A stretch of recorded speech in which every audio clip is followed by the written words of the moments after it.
मला असतं हे माननीय संभाजीराव पाटील निलंगेकर हे मंत्री राहिलेले आहेत, या जिल्ह्याचे पालकमंत्री राहिलेले आहेत, सध्या आमदार आहेत आणि त्यांनी अशा प्रकारचं वक्तव्य करणं मला वाटतं उचित नाही. आम्ही त्यांचा योग्य सन्मान ठेवून, हे सत्तेमध्ये मोठे पक्ष आहेत, मोठे भाऊ आहेत असं समजून आमचे कॅबिनेट मंत्री महोदय बाळासाहेब पाटील साहेब असताना, आमचे माजी मंत्री संजयजी बनसोडे साहेब असताना आम्ही प्रोटोकॉल सोडून आम्ही त्यांच्याकडे गेलो. आम्ही त्यांच्याकडे हात पायला पुढे केला आणि एकदाच नाही तर जवळपास 6 ते 7 बैठका झाल्या. त्यांनी ज्या ज्या वेळेस वेळ दिली त्या वेळेस आम्ही गेलो. आमचा हात खट्टा आम्ही कधी धरला नाही. आमची एकच भावना होती की या शहरामध्ये महायुतीचा महापौर झाला पाहिजे, महायुतीची सत्ता आली पाहिजे. यासाठी 2 पावलं, शेवटी आपल्याला एकत्र यायचं असेल तर 2 पावलं मागं सरलं पाहिजे, म्हणून आम्ही ती भूमिका घेतली आणि आम्ही जे काही जागा माहिती होत्या त्यानुसार आम्ही चर्चा करून त्यांनी अंतिम केलेलं होतं. आणि सायंकाळी सुद्धा काल रात्री पण त्यांनी सांगितलं की काय हरकत नाही, आपण पुढे जाऊ.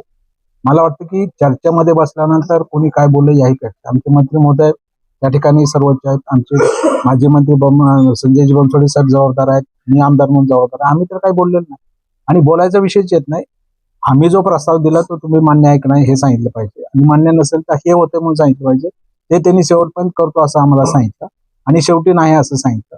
तरी सुद्धा मला वाटतं आम्हाला कोणावर आरोप करायचा नाही.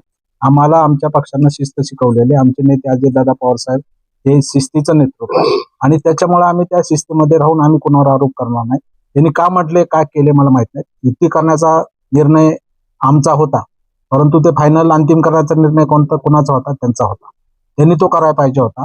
आम्ही 2 पावलं मागं सरकलो. आम्ही काही जागा ज्या ठिकाणी त्यांनी सांगितलं की नाही इथं आमच्याकडे गर्दी आहे, ते तुम्ही आम्हाला सोडू शकत नाही, आम्ही तरी तिथं मागे झालो. आमची एकच इच्छा होती की इथं कुठल्याही प्रकारे महायुतीमध्ये मतांचं विभाजन होऊ नये आणि इथं महायुतीची सत्ता यावी, हा दृष्टिकोन ठेवून आम्ही, कारण शेवटी कार्यकर्त्यांची लढाई आहे. शेवटी आज कार्यकर्त्याला संधी मिळाली पाहिजे. कार्यकर्ता उद्या सत्तेमध्ये गेला तर 4 लोकांची कामं होतात, जनतेची कामं होतात, तिथं बोलण्यासाठी काही व्हॉइस आपल्या पार्टीला सुद्धा राहतो. ही भूमिका घेऊन आमच्या वरिष्ठ नेते बाळासाहेब पाटील असतील, संजयजी बनसोडे असतील, हे स्वतः मंत्री राहून सुद्धा त्यांनी प्रोटोकॉल सोडून त्यांच्याशी वेळोवेळी बातचीत केली, फोनवरती केली, सूचना केली की बाबा आपण एकत्र येऊया.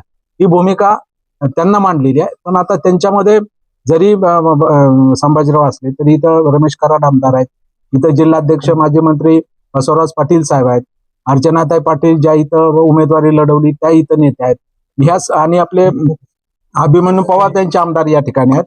हे सगळे आम्ही वेळोवेळी चर्चा केली की त्यांना बोलवा तुम्ही, सगळे आपण एकत्र बसून, जसं आम्ही एकत्र नेते आमचे, आम्ही काही एकटा येत नाही, एकटे बाळासाहेब पाटील गेले नाहीत, एकटे बनसोडे साहेब गेले नाहीत, आम्ही आमच्या जिल्हाध्यक्षासहित सगळ्याला घेऊन वेळोवेळी चर्चा केली. असं काही एकटं दुखतं बंद खोलीत केली नाही. आमची जर एवढी पारदर्शकता असेल तर आम्ही त्यांना सांगितलं तुमच्या वरिष्ठ नेत्यांना बोलवा, बसवराज पाटील जिल्हाध्यक्ष आहेत त्यांना बोलवा, शहरात ज्यांनी निवडणूक लढवली अर्चनाताईंना बोलवा, रमेश कराडांना बोलवा, पवार साहेबाला बोलवा, तुम्ही सगळे बसा, आम्ही बसू आणि 1 to 1 जागेवर जाऊन जिथं कुठं कुणाचा त्या ठिकाणी असेल किंवा नाही आमचा उमेदवार मजबूत आहे, तुम्ही थोडंसं माघारी घ्या, आम्ही घेतली असती. शेवटी आम्ही शेवटच्या क्षणापर्यंत महायुती व्हावी हीच भूमिका आमची राहिली. त्याला दुर्दैवाने यश आलं नाही, त्यामुळे आम्ही स्वतंत्रपणे या निवडणुकीला सामोरं जायचा निर्णय आदरणीय आमचे आमचे मंत्री महोदय बाळासाहेब पाटील साहेब, आमदार संजय बनसोडे साहेब आणि आमचे सर्व सहकारी म्हणून घेतलेला आहे. निश्चितपणानं आम्ही या शहरामध्ये एक चांगला पर्याय त्या ठिकाणी उभा केला आणि आम्ही जनतेच्या हितासाठी निवडणुकीला सामोरे जातोय.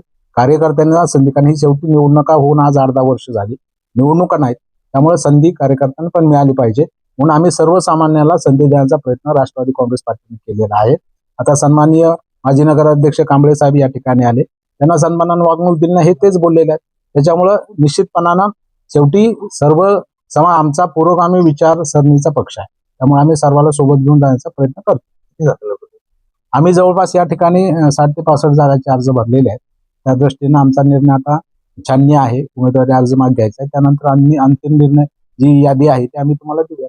राष्ट्रवादीमध्ये काँग्रेसची बी टीम मध्ये काही लोक आहेत, त्यांचा शोध घेण्याचा सल्ला संभाजीरावांनी दिला.